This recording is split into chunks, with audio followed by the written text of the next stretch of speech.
Le premier mouvement est Mars, the bringer of war. Désolé pour l'accent. Alors pourquoi celui qui apporte la guerre ? Eh ben parce que Mars est le dieu romain de la guerre, les Grecs l'appelaient Arès. Après pourquoi on a appelé cette planète comme le dieu de la guerre, ça je sais pas. Moi je sais. Ok. La surface de Mars est majoritairement composée d'oxyde de fer 3, donc de rouille, ce qui lui donne sa couleur rouge-orangée, ce qui rappelle un peu la couleur du sang, donc de la guerre. Ah bah oui, ça a du sens, hein. Du coup cette image est restée dans les esprits parce que Holst a complètement illustré cet aspect de la planète. Le premier truc qu'on va noter rapidement, parce que c'est la base, c'est l'emploi préférentiel des cuivres et des percussions, timbales et caisses claires, dans ce mouvement. Et comme chacun sait, les cuivres rappellent les clairons utilisés dans l'armée, ainsi que l'étaient les caisses claires et les tambours. En plus de ces instruments, lorsque les cordes jouent le motif rythmique qu'on détaillera juste après, on constate qu'elles le jouent col legno, c'est-à-dire que les notes sont attaquées avec le bois de l'archet et pas avec le crin.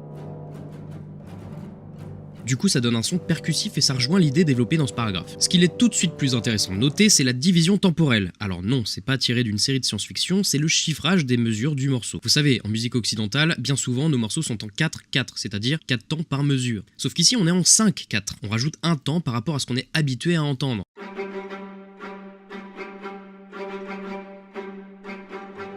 Il s'agit en fait d'un ostinato, c'est tout simplement une formule rythmique ou mélodique répétée avec insistance dans le morceau. Ici, c'est l'élément rythmique principal du mouvement.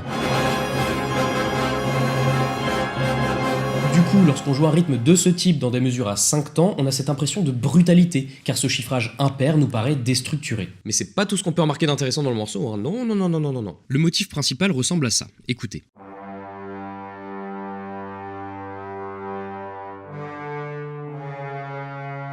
Si on le décompose, on constate qu'il y a une certaine logique. Partant de la première note, on monte d'une quinte juste, puis on redescend d'un demi-ton. Vu que la base du motif reste sur la note de départ, on forme alors un intervalle de quartes augmenté qui est dissonant et qui a toute une symbolique démoniaque derrière lui, je vous raconte pas. Et puis cette montée de notes exprime parfaitement une montée en tension, bien évidemment.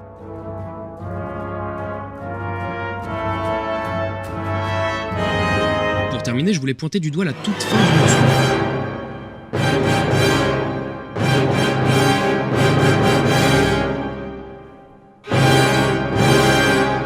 Voilà, ça, mes amis, c'est ce qu'on appelle un quadruple forte d'orchestre et c'est violent, genre vraiment violent. En fait, on peut quasiment pas faire plus violent en musique symphonique, c'est hyper effrayant. C'est le mouvement le plus agressif des planètes, ce qui est assez curieux parce que bien souvent on réserve le morceau le plus puissant à la fin des concerts, comme à un bouquet final.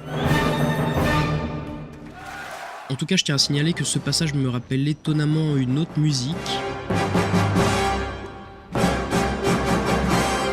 Et oui, dans Star Wars épisode 4, ce motif illustrait l'Empire, avant d'être remplacé par la célèbre marche impériale dans l'Empire contre-attaque. Et si je parle de Star Wars, c'est pas pour rien. Vous verrez qu'on y reviendra de temps en temps parce qu'à l'origine, George Lucas voulait utiliser des musiques classiques existantes pour son film, mais Spielberg l'a convaincu de faire appel à John Williams. Ce compositeur a donc écrit des morceaux originaux calqués sur les morceaux classiques que Lucas désirait à la base pour sa saga, ce qui explique les ressemblances avec pas mal d'œuvres, dont Les Planètes de Gustav Holst.